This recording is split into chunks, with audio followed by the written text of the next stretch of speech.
Hey fans, this is a video about MMO combat mechanics and damage calculation, which is a funny thing to make a video about, but I'm frankly sick of trying to explain this to people through the means of excessive text, and have them still fail to understand what I'm saying. MMO combat in general is pretty rubbish, but over the last few years there have been some advancements in the fundamental method by which things whack each other in the face in this genre. Along with those improvements have come new opportunities for different kinds of gameplay, which otherwise didn't really exist. Unfortunately, the new ideas of that combat gameplay have been mostly ignored or misunderstood by people who continue to play those games as if they were playing World of Warcraft. Now, I understand that MMOs aren't exactly a competitive genre, and improving your own play by fully exploiting the mechanics of a game is a foreign concept to many of these people. But we're missing out on something great because too many of you only understand how to walk up to a wolf and press 1, 2, 3, 4. The biggest changes that games like TERA, Vindictus, or to some degree Guild Wars 2 have brought to MMO combat are found in the way in which attacks are modelled. How the game determines what's being hit? I'm going to show you this visually using a few different games, and the obvious place to start is with WoW, so here it is. In WoW, you press buttons to deal damage. Not a complicated process, and it isn't very complicated behind the scenes either. To use a targeted ability, I select a mob, and I press a button like this. Now, the moment I press this button, my client checks my range to the target, and if I'm within the required distance, it sends that input to the server, which checks the same. It then applies damage to the target. Now, the astute among you may have noticed that my character hasn't even swung a weapon yet, but that's okay, because the swing of a weapon really doesn't have anything to do with dealing damage in Warcraft. This damage calculation is immediate, and the animation of my character attacking is just a convenient bit of feedback that occurs afterwards. Notice of course that the weapon of my character also doesn't come anywhere close to the target. I wave it meekly in the air within the general vicinity and the mob falls over. For area attacks like Cone of Cold, which do not require a target, the server immediately decides what's in the area at the point when the button's pressed, applies damage, and then an animation is played afterwards which may or may not come anywhere close to the target that you dealt damage to. Of course the same applies to mob attacks. While mob wipe damage has an animation, if you ever see this animation play it means you've already been hit. Mobs will continuously attack anything within their attack radius, no matter how you move around, regardless of where their little animated pincers appear to be swinging. So why does attacking in Warcraft still feel solid and satisfying when your character isn't really ever hitting anything? Well, that feeling of satisfaction comes from feedback, and the feedback WoW offers comes in the form of solid sound effects and big obvious damage numbers on the user interface. When you throw an attack out in Warcraft, you don't look at the attack itself, you're not watching the animation, you wait to see the big crit damage number pop up. Now you could argue that this is just a cosmetic issue and the gameplay isn't really impacted by these mechanics, but more recent games which change this method of hit detection have offered significantly different gameplay precisely because they do all of this differently. So moving slightly up in the world from WoW, here's Guild Wars 2. Guild Wars 2 features tab targeting, and most targeted attacks will automatically face and follow your target, which sounds a lot like Warcraft, but here are some differences. Firstly, both the mob and most player attacks do not instantly calculate damage at the point they are used. Even for melee attacks, pressing the button only starts an animation, which will eventually deal damage if, and only if, there is something in the area when the animation completes. This is a massive deal, because it means firstly that you can see incoming attacks, even melee attacks, before they connect, and secondly it means that if you are moving and leave the damage area after an attack has begun, it won't connect. You might compare this to a casted area damage effect in Warcraft, like a flame strike, which has a casting animation and can be avoided by leaving the area, but this mechanic is practically untouched in WoW and of no consequence in PvP at all. In Guild Wars 2, their animations and damage calculation mean that just about everything works in that fashion, and so it can be avoided through movement or dodged on reaction using invulnerable frames. This even applies to mob base attacks, so you can strafe out the way of a mob swing. WoW doesn't have an invulnerable dodge roll, but if it did, then it still wouldn't play anything like Guild Wars 2. The main difference is not the availability of a dodge button, but the fact that you can see the incoming attack before it hits you, which allows you to do something about it. You're able to react because the animations are actual startup times for the attack, and not just the cosmetic that's thrown on afterwards. In Warcraft, many or most of your abilities are instant and allow you to strafe around and jump all over the place while you press buttons. People consider this exciting and free. They say it's fun to be mobile and complain about games which work differently. And yet in Warcraft this movement is almost entirely meaningless, as everything still hits you anyway. Any movement that isn't taking you out of raiding fire or behind a pillar in an arena is pretty much just cosmetic fluff to make you feel better.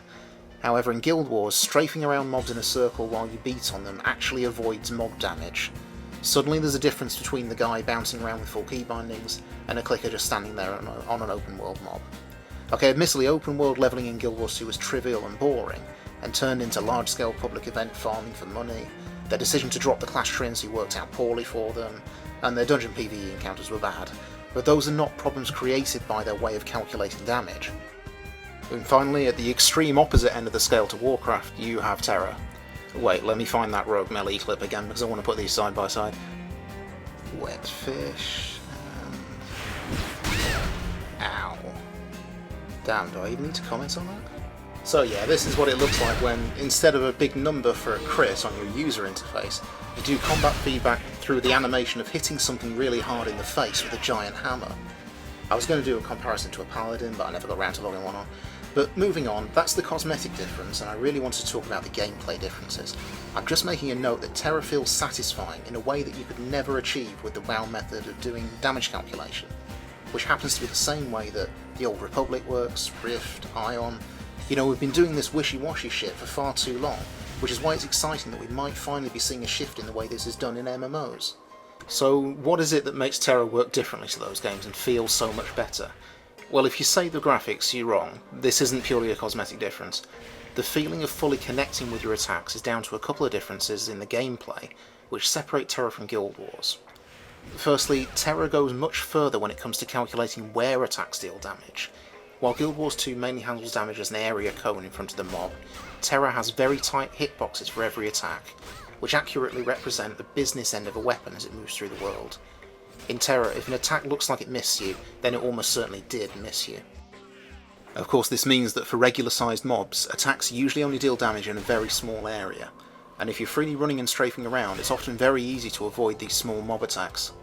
The other difference over Guild Wars 2 then is that your character's movement is locked into an animation whenever you perform an attack.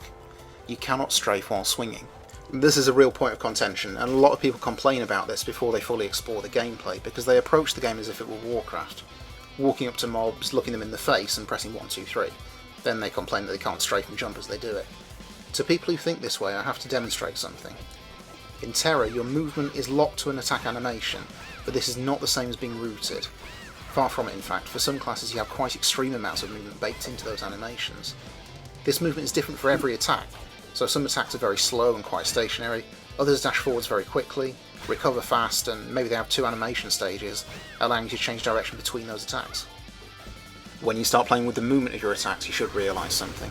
Not only are mob attacks very accurately modelled as a moving hitbox, so are your own swings. Now, TERA has no real targeting system in the way that WoW or Guild Wars 2 has. There's nothing that forces you to use your attacks directly at a mob. The WoW player might see this game as a similar MMO where they just point their crosshair at a mob and press buttons, but an experienced player in TERA can use the different hitboxes and movement of their attacks to deal damage while they move around in the fight. Not only is this combat not stationary, I'd describe this as far more mobile combat than the Warcraft mode, because all of this movement is actually important, very important, when the accurate attack hitboxes mean that even slight steps to the left and right will cause an attack to miss you completely. To show how these abilities are used situationally, let's have an example. This mob is about to do a front melee swing. I can see the start of the telegraphed animation, so what are my options? If I'm a WoW player, then I shall stand here and press buttons, which will result in me getting hit in the face and knocked over. I could stop attacking and move out of the way with WASD, but in this case I probably wouldn't make it. I could use an invulnerable dodge time to go through the attack, which is safe, but my dodge is a cooldown and I'm vulnerable during the recovery. Dodging also stops my damage output, so instead, how about I do this? I have an attack which moves me forwards very quickly and slashes to my side as I move, so I simply use this ability aimed to my right hand side, which moves me out of the way while damaging the mob. This ability can be cancelled into a second swing, which allows me to change my direction, so I use the second part of the animation back towards the mob after I avoid the attack. Now here's a mob telegraph for a forwards charging attack that will go past me. So how about I leap out of the way to the side of the mob and then cancel it into a high damage attack aimed forwards, so I travel along the side of the mob as it passes me, hitting it in the side. Wide mob attack, how about I use pounce backwards and then go back in again? Only a few of my abilities have enough movement to get me out of the way of each attack, and they're not necessarily my hardest hitting attacks, so the decision of which button to use depends on where I am, what the shape and size of the incoming attack is and how much time I have.